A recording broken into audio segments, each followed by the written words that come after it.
This channel's content is strictly for educational and informational purpose and does not endorse or promote any form of violence, harm, illegal activities, self-injuries and communal disharmony. সন্দেশখালীর দিকেই আমরা নজর রাখবো। সন্দেশখালীতে নারী নির্যাতনের মিথ্যে অভিযোগ বিতর্ক, আর সেই বিতর্ক তৃণমূল কংগ্রেস কর্মীর যে অভিযোগ রুজু করা হয়েছে সেই অভিযোগপত্রের নাম রয়েছে গঙ্গাধর কয়াল, রেখা পাত্র, শান্তি দলুই সহ বেশ কয়েকজনের নাম রয়েছে, এমনকি নাম রয়েছে শুভেন্দু অধিকারী।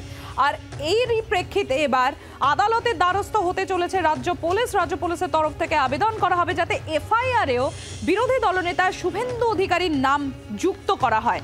সেই আবেদন নিয়ে এবার কলকাতা হাইকোর্টে দ্বারস্থ হতে চলেছে রাজ্য পুলিশ।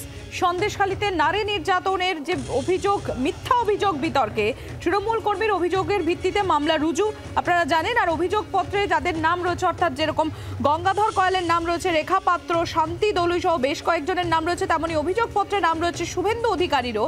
আর এবার এফআইআরে বিরোধী দলনেতা শুভেন্দু অধিকারীর নাম যুক্ত করার আবেদন নিয়ে কলকাতা হাইকোর্টের দ্বারস্থ হতে চলেছে রাজ্য পুলিশ। গতকালই প্রথম জি24 ঘন্টা এই খবর আপনাদের সামনে তুলে ধরে যে এবার আদালতের দ্বারস্থ কলকাতা হাইকোর্টে আবেদন করতে চলেছে রাজ্য পুলিশ এফআইআরে শুভেন্দু অধিকারীর নাম যুক্ত করা নিয়ে। গতকালই আপনাদের সামনে প্রথম এই খবর তুলে ধরে জি24 ঘন্টা। আর এই নিয়ে তৃণমূল কংগ্রেস নেতা ডক্টর শান্তনু সেন তিনি কি বলছেন, তার পাশাপাশি সিপিআইএম নেতা নিরাপদ সর্দার তারই বা কি বক্তব্য, কি প্রতিক্রিয়া শোনাবো আপনাদের।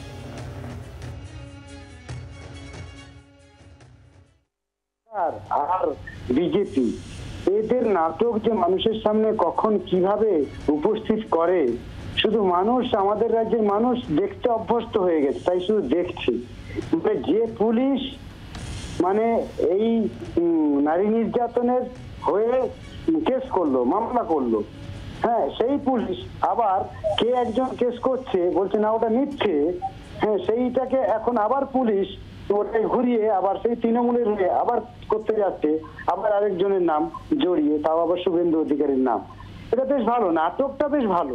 তো এইটা করে আমাদের সত্যি সত্যি কি সন্দেশখালীর যে আন্দোলনটা ছিল, খেটে খাওয়া গরিব মেহনত করা মানুষের জমি লুট হয়ে গেছে, 100 দিনে কাজের টাকা লুট হয়েছে, সে কাজের টাকা এখনো পাইনি, জমি এখনো পাইনি, ওই টাকা আদায় করতে গিয়ে মা বোনেদের উপরে যে ইজ্জত হয়েছে, যে অত্যাচার হয়েছে, এই সমস্তগুলো কি তার কোনো সমাধান হবে নাকি এই নাটক মানুষ দেখবে?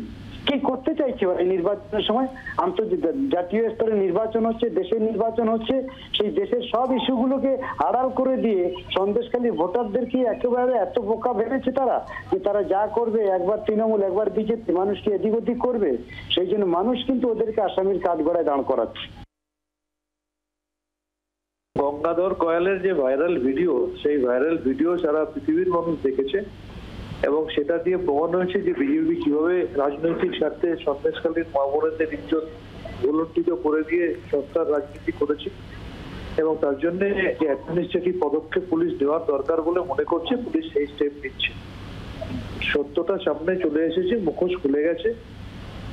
মহিলাদের প্রতি বিজেপির যে অবমাননাকর মানসিকতা, সেটা সারা দেশের মানুষ জেনে গেছে।